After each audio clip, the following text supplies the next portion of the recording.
For debit, we will have supplies expense,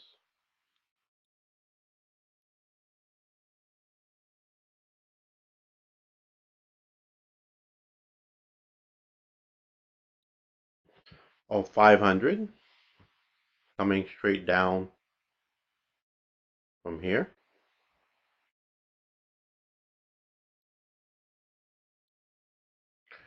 And a credit will of course be office supplies, since as they get used up, they go down.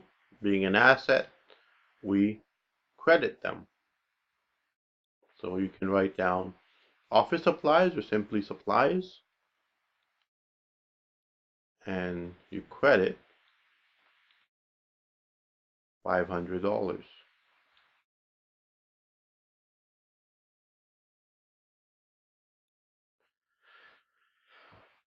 And a brief description. Office supplies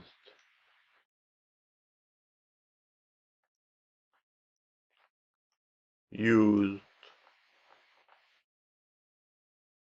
in Q1.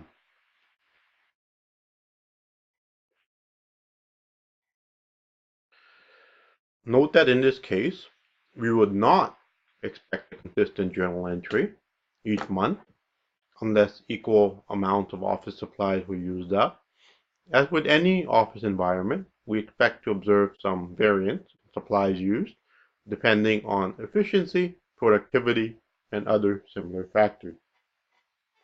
To expand on this idea a little bit, imagine if you had a highly volatile business environment. I mean, volatile in the sales sense. So there's certain parts of the year where there's a lot of sales activity, and which lead to activity across the board. And the other parts of the year where there's not much happening. So with something like supplies, you would expect a lot more supplies to be used when there's a lot of activity. When there's not so much activity, in fact, let's assume the office stays closed for the entire month of October. In that case, you will have zero office supplies used. So you would have no journal entry for supplies expense. So something to keep in mind when you compare insurance expense, which is a consistent expense each month, and supplies expense, which can vary based on how much we use up.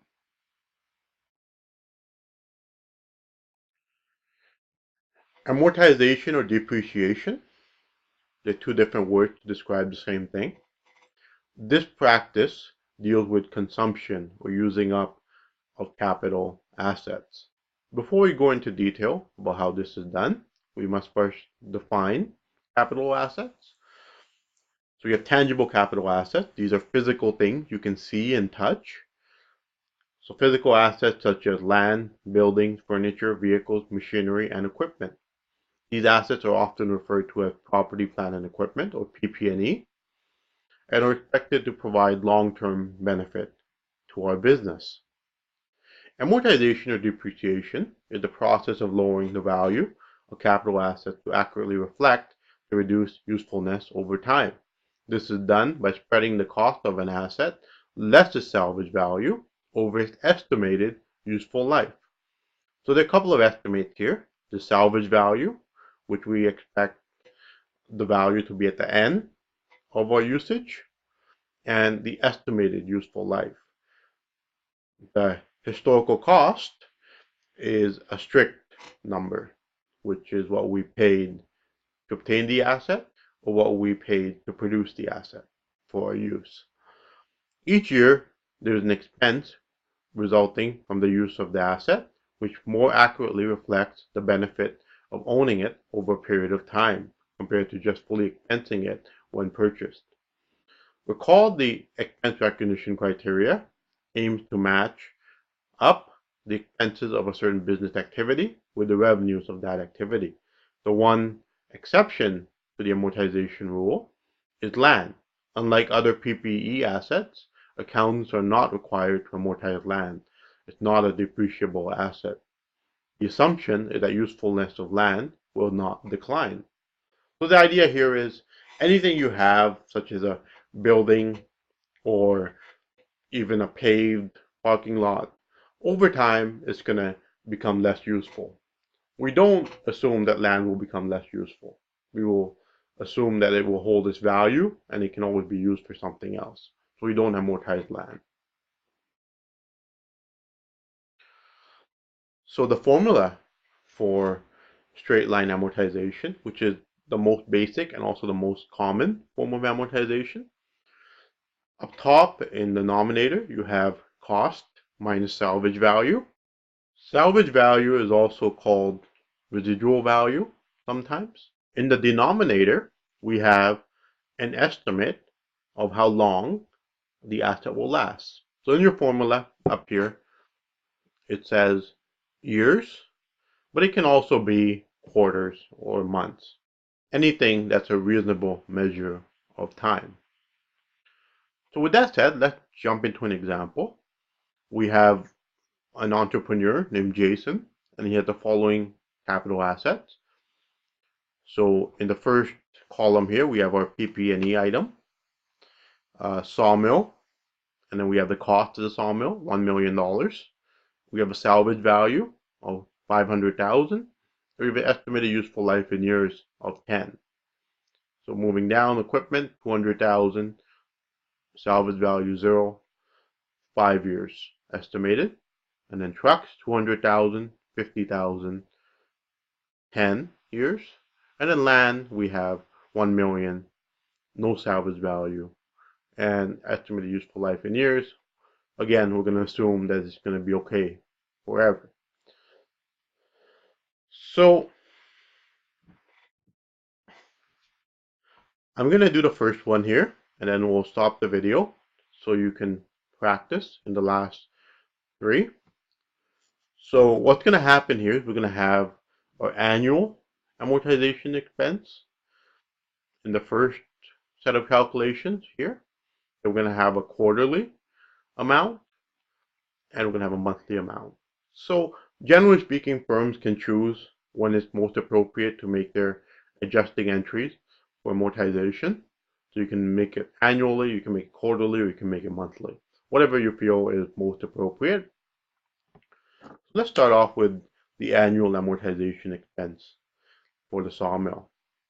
So scrolling back up a little bit, we have 1 million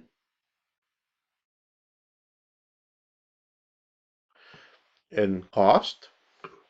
So we'll go ahead and plug that into a formula.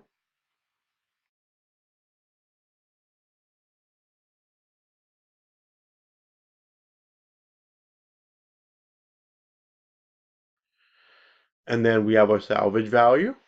So cost minus salvage value up top, 500,000.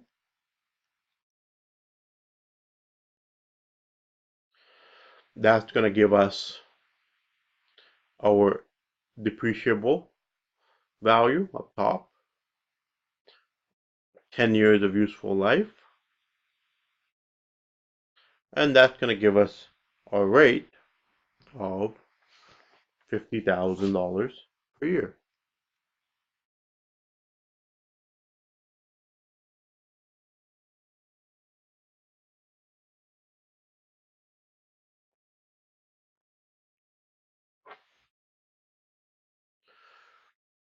Now, moving on to quarterly. So we have a choice here. We can either do this entire calculation again, or we can just recognize that there are 4 quarters in a year. So we can take our annual rate and divide it by 4. So I'm just going to do that. 50,000 divided by 4 gives us 12,500 per quarter. And monthly, same deal. You can take your quarterly rate, the 3 months in each quarter, divide that by 3, or it might be a little easier. You just say 12 months in a year. So divide your 50,000 by 12. So I'm going to go ahead and do that. 50,000 divided by 12 gives us a rate of $4,167 per month. So that hopefully was pretty straightforward.